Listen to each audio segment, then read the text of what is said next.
Thank you very much, Mr. Speaker. I share one thing in common with my friend from Virginia. This is a very sad day, and certainly a day I never expected to have to live through. You know, I think broadly speaking, as I look across this floor, you can divide members into three groups.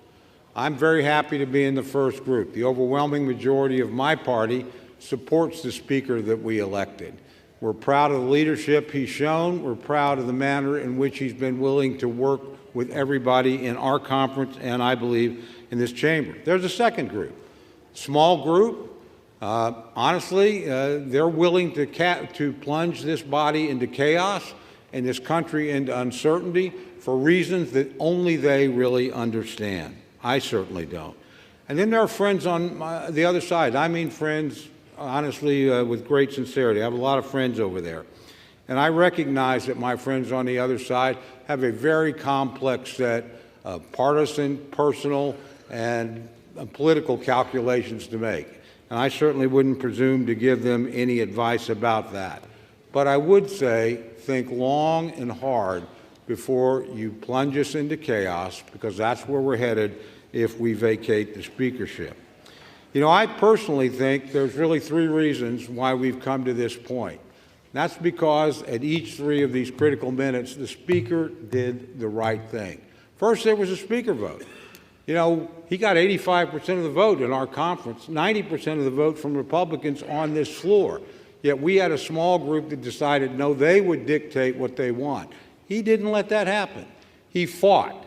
Now, he fought for himself, but he fought for 90% of us, too, that wanted him to be the Speaker. And I appreciate that. Then, of course, we had the debt ceiling deal. Nobody here thought he could pass a bill. Nobody in America thought he could pass a bill. He did what speakers are supposed to do. He passed the bill.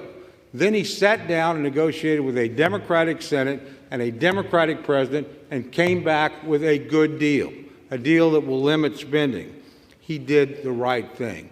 Finally, last Saturday on this floor, we were on the verge of a government shutdown that the vast majority of members in this chamber did not want. A substantial majority on my side, an overwhelming majority on the Democrat side. He put his political neck on the line, knowing this day was coming, to do the right thing for the country, without a doubt. My friends and I agree on that, whether or not we agree on the Speaker. He did the right thing. He did the right thing, I think, for this institution. He showed it could function in a time of crisis. And finally, I think he did the right thing for our party. He made sure that we could continue to negotiate and achieve some of the very objectives my friend from Virginia laid out, and achieve them in divided government, which calls for some degree of give and take.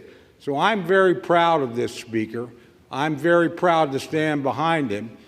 Tomorrow morning, whether I win or lose, I'm going to be pretty proud of the people I fought with, and I'm going to be extraordinarily proud of the person I fought for, the Speaker of the House, Kevin McCarthy.